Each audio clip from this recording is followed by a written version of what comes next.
This training is going to be recorded for my level 5 purposes. So I'm going to be sharing the video with Oxbridge College, and thank you for giving your consent. But what I actually want us to forget for a moment that it's being recorded and us being ourselves, because the topic is very relevant and it's very, very important for us. So our topic for today is equality, diversity and inclusion. Let's start, ladies. So the first slide we're going to have, shall we change the slide? Thank you so much. Excellent. So what is equality, diversity and inclusion, EDI? Who knows? Who can tell me, ladies? The title says it all. What is equality? Is where we treat children equally. That is it. One child is having some issues with walking, another one is not. Us as teachers, what do? We just make sure that the child who is unable to walk and the child who is able to walk have equal opportunities, equal challenges, equally enabled environments, and etc. Yeah. Now, why EDI is essential in early years? Now, we all know that the brain develops 75 to 80% from birth to 4 years. So it is so important, everything we do for children. The way we sit, the way we stand, the way we talk to them, the way we are having the eye contact, the calm way we are, the way we listen, the way we give opportunity for children to answer our question with open-ended. This all is so important. Giving them the equal opportunity sets up them for future. Simple things, teaching them how to share, respecting each other's needs, understanding that we all in Dubai are from different culture. We all have different tradition, different background, different beliefs, and different things for us is good and is bad. But in Singing Birds, we have set policies, we have set procedures which are aligned with the legislations and of course the EYFS. We need to bring them together. We need to show our policy yet respecting the culture and the difference. Now when I say difference, usually everyone associates different is quite negative, yeah? It's different, it's something I'm not used to, and as a human being, we are not as set for a change. So think about yourself when you move to another house or another country, you change your job, you get married, you do any kind of change, you need time to settle in, you need time to adapt to the new environment. So think about a 2-year-old that comes first time to a nursery, a 2-year-old that sees other babies crying, some babies are happy, different environment, most probably even different language than they are used to speaking in their house. So us as practitioners, as teachers, our job is to make those settling the change as easy by giving equal opportunities to all little ones. Are we all on the same page, my lovelies? Yeah. Also, I want us now to think, when we give equal opportunities to the babies, how the babies benefit. Who knows? Who can tell me? We've mentioned about sense of belonging, but if you give equal opportunities, what else children can get, how they can benefit? How about confidence, ladies? Children will be confident. Children will learn better. Think about yourself in the school. For me, I really did not like my math teacher. In the school, I was just like, I just couldn't. It's just like, there was this chemistry, he was an amazing woman, he was an amazing man, but like, I just didn't like, I wasn't feeling comfortable, and until now, I just can't study math as well. So, it's very important to show love and to receive love from children by showing respect. How else, ladies, think about Forget about the recording. I know it's a little bit stressful. Think about it. How else children will benefit? What do you guys think?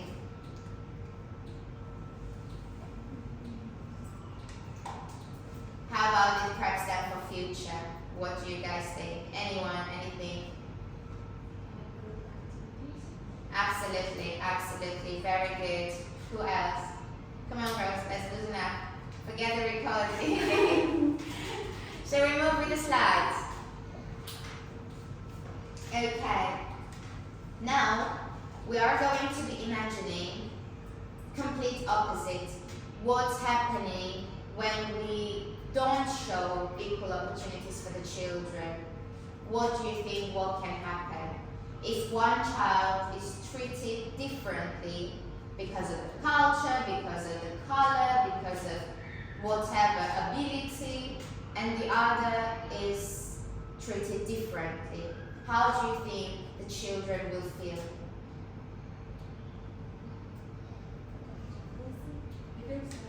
They will absolutely feel sad. And we cannot feel difference because each child is unique, right? Each child is unique. Absolutely correct, Ms. We Paul. are also going to be let them down emotionally. They will be weak. Absolutely, emotionally will be a bit vulnerable. Absolutely, that's great, ladies. So we all, I guess, agree that it's can have a very big negative impact on children, on families, on parents, on us, if we show any type of discrimination. Now, effects of discrimination on young children: emotional effect, low self-esteem, anxiety; social effect, exclusion, difficulties forming relationship. Now, this is something very, very deep. Because when they feel excluded from the group, you can usually see them doing their own thing, yeah? Playing on their own, eating on their own. That sets up them for future. In future, it's harder for them to have friends, go to school, having relationship, marriage. So everything comes from the childhood, 0 to 4. Remember, the brain develops 75%, 0 to 4. Cognitive effects: reduced learning capacity due to stress. We see so many of our babies, they settle late. They cry for a very long time. They don't feel comfortable in the beginning because of whatever. It might be the weather, it might be the classmate, it can be the classroom setup.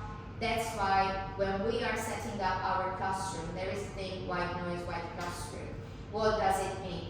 Not overcrowding our classrooms. That's why when I'm always requesting 4 things on the walls, letters, numbers, color shapes, nothing else, because we don't want to overcrowd our classrooms. We can teach them about animals, days of the week, depends whatever thing we are having that week, that month. But it is very, very important not to load the children, to kind of give them space, respect their identity. If they're 1 month or if they are 6 years, respect their identity. They are human beings, they come from a culture, respect that culture, and try to accommodate the culture as much as we can, and give equal opportunities for all children. Let's move with the slide, Masanja. So, now going back to the importance. So the importance of inclusion. Benefits of inclusion for all children. We just discussed. Every child will be benefiting, they'll be set for future, they'll be having sense of belonging. Because us even coming and going from our country to here, to foreign countries, and spending years over there, you kind of don't know. Like, for me, I came when I was 19 to Dubai, and now I'm in the UK. So I'm like, am I Armenian? Do I belong in Dubai? Am I British? So there is internally, after like 10, 15 years, starting to have this concept of sense of belonging. Now our babies, when they come to the nursery, they belong to one culture. When they go to their home country, and I had so many meetings with parents, when there is time for them to adjust back, because for example, the curriculum is different there, the culture is different there, people are used to different things. So it is very, very important to have the understanding of that. Teach children and understand that others have needs too. Others come from different culture, and that's okay, that's beautiful. We can learn from each and every culture, and we can just benefit from all. So we're going to say some examples of inclusion in our practice at early years education and how inclusion supports social and emotional development. Yeah. So think about an example that you had a child who had a bit different needs to help them to settle and to include, and what you as teachers did to help the child to receive the equal attention from you, the equal opportunities from you. Do you have any examples, Lovelies? Any examples? Think about examples. That a child, for example, wasn't able to walk, or a child wasn't able to hear, or a child had some kind of, was on a spectrum, or a child wasn't able to see properly, or a child wasn't able to touch anything sensory, or anything, ladies, that you as a teacher help them.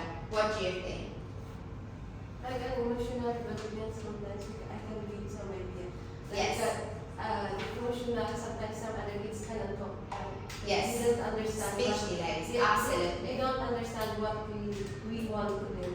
So we can just sign language, we can use it like sign language. Like. Sign language. Yeah. So yes, absolutely. Also for the children that they are having different language background, sometimes we use visual items. For example, if we teach about animals, we can show them the animals. If we want to say food, as you say, we need to say in the beginning. Yes. Absolutely. So you did an extra mile. What else, ladies? What else can we think of? How did you adopt your environment probably to set the child? In my classroom, the child is afraid of water. Yes. So he doesn't like to play with water. Then I conduct one sensory activity in my class. Yes. Then with the help of this, when he saw that the other kids are doing and it's not with this, so little bit he start doing this. Yes. So gradually I have seen improvement in this. So we can conduct such type of activities in our class, so the child can adopt all these things and he's scared or whatever fear is, it can be easily do. Absolutely, very correct. Who else, Lovelies? Anyone else has an example of how you went an extra mile for the baby, taking in consideration the culture, taking in consideration of the difference that the child was coming from to our setting? How about our environment? Have we ever changed or adapted our environment for the best of the child and to give equal opportunities? What do you think? I remember, as you are thinking, when I was a teacher, had a student on the wheelchair, and the child was very active, but had a bit of ability. And my other students who were in the FS1, first, they were asking and questioning the little one, so why are you on the chair? Which is okay, which is very good. Being curious, trying to learn is good. Labeling is not good, yeah?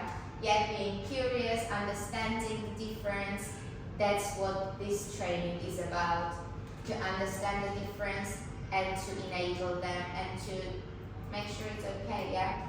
So they were asking questions, and me as a teacher, so many of my children every day will go to the play area and they will do lots of activities, and I decided to include my baby in. So what I as a teacher did, every day in my play area time, I was having specific activity designed so that all my students will do, and this one boy will take part in it. It could have been balloon games, it can be water games, it can be sensory games, it can be balancing games on the hand, it can be dancing games on the hand, they will exercise, you name it. So we would do so many activities.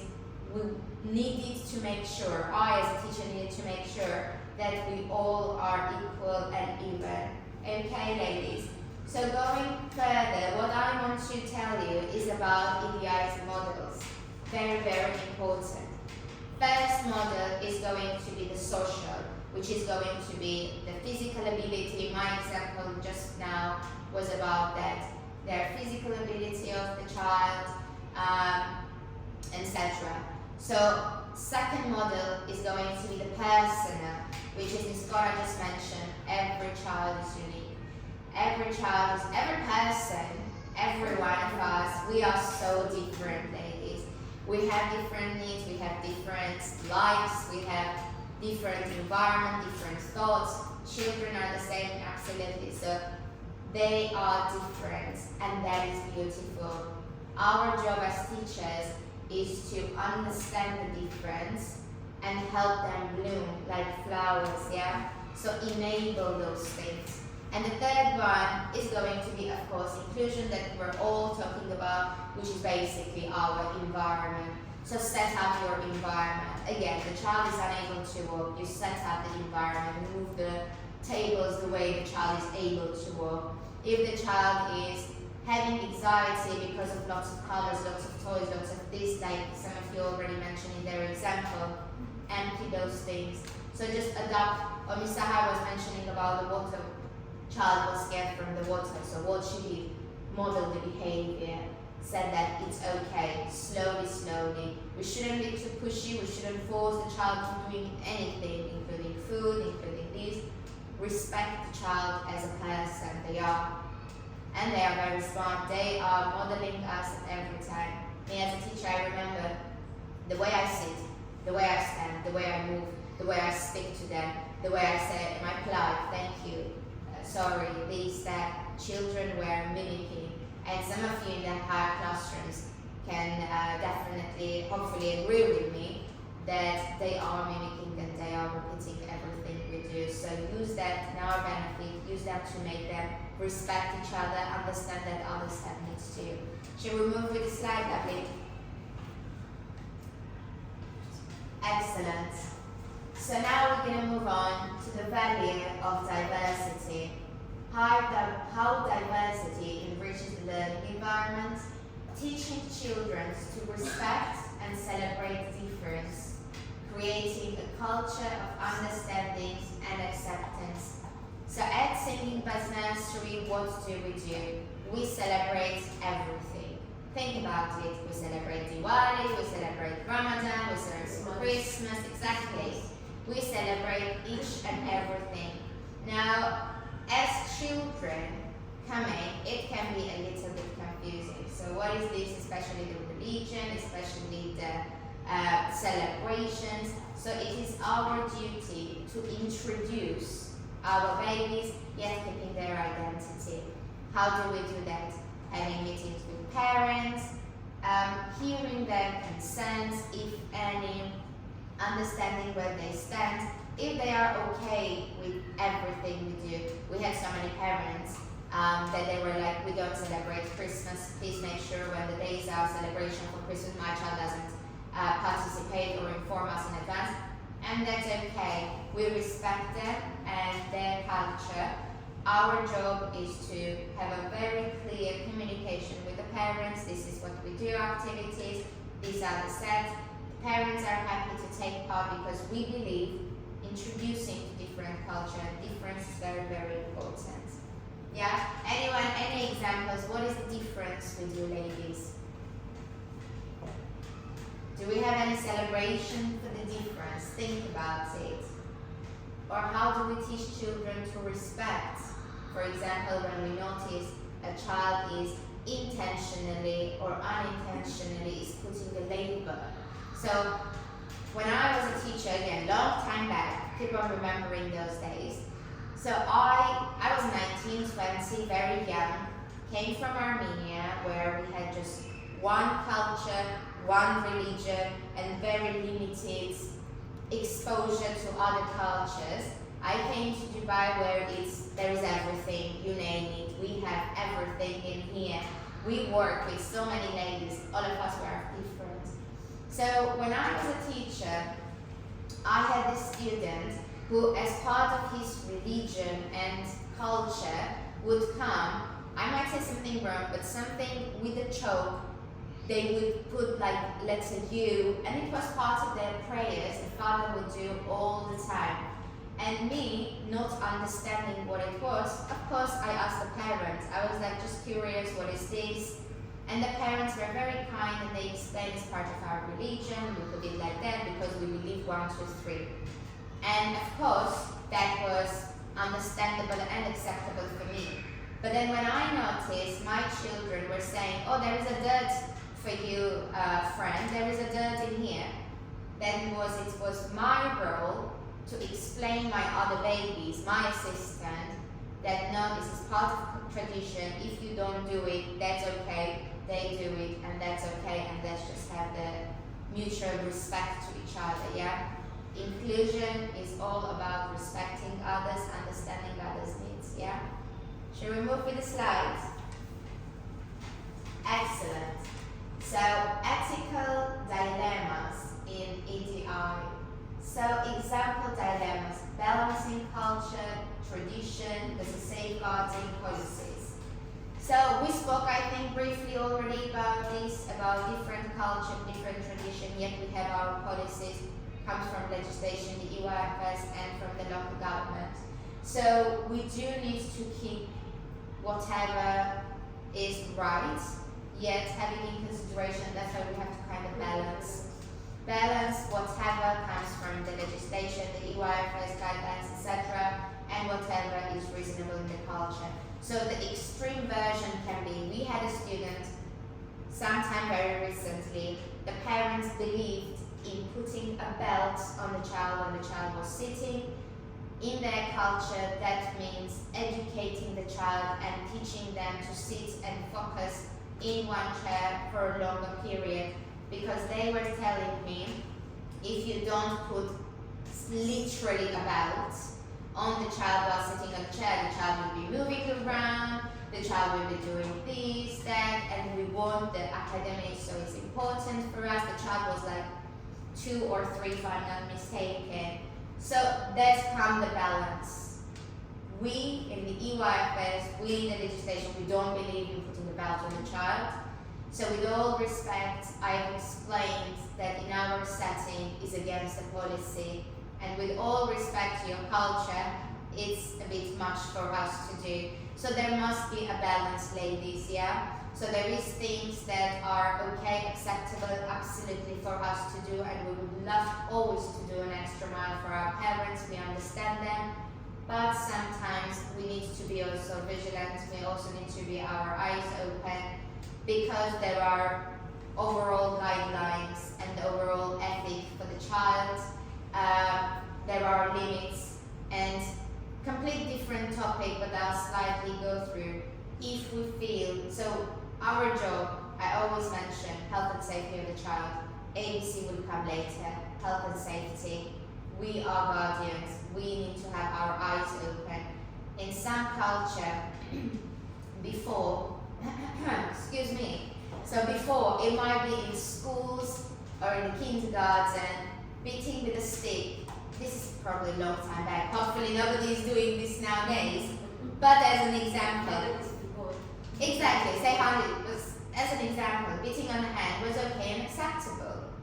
Now, if a parent comes to us, say, this is my culture, there are limits, and I will be questioning, are you beating the child, because this is now my job to guard the child, yeah? So our eyes open, therefore we have so many policies in place where the child comes injured, we have the form we fill up, but this is, I'm just drifting. So eyes open, inclusion, including respecting the culture, but balancing it out with reasonable. How to navigate these dilemmas ethically while ensuring duty of care. What does it mean? Same example, the parent says put the belt on my child. I feel we can't do it, it's unethical, or it's just against the policies. So what I did, I invited the parents to the nursery, had a meeting with them, explained what I believe, explained what I think, and I showed them the different side of a medal. If you put the belt, there will be 1, 2, 3. If you don't put the belt, the child will be free. It's curiosity. It's okay for the 2-year-old or a 3-year-old to move around and not to sit in one spot for a certain period of time. it's okay for them going, trying to touch this, trying to understand what is that, asking questions, receiving, moving around. It's okay, yeah? And the parents understood it, and we never put the belt on the child, and it was, I think, a very positive outcome. So sometimes our customers, our parents, can be amazing doctors, amazing lawyers, but they're the first time parents, they don't know much in the early years, they don't know how crucial it is 0 to 4, and it's our job to teach and to tell and to inform them, yeah? Should we move with the slides? Conclusion, ladies. Now this is the time that you forget about the recording and you speak up. Our conclusion, summary of the key points. And of course, we're going to encourage reflection on the EDI practice within the setting, open floor for questions and discussions. Now, inclusion, equality, diversity and inclusion. What did we learn today? When we do it right, when we include children, what it gives us. We learn a lot of things like taking care of the kids, how we control the kids, how we manage the kids inside the classroom. Absolutely. So when we do all that and when we show equality, how does the child benefit? What do you think? The child will be emotionally strong. Emotionally strong, very good. The child has confidence. Confidence, very good. What else? He will be more socialized. More socialized, absolutely. Self-belonging, ladies. Setting up for future.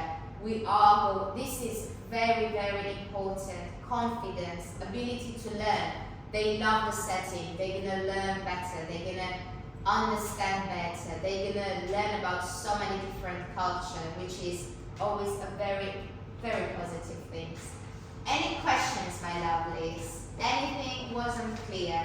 Do you have any case in your classroom probably that you struggle and you don't know how to include that child because for some reason the child feels or the parent feels that the child is a bit left behind?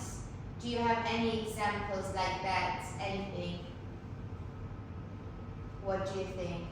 Or everything is very perfect in singing, but that's okay if it's perfect too.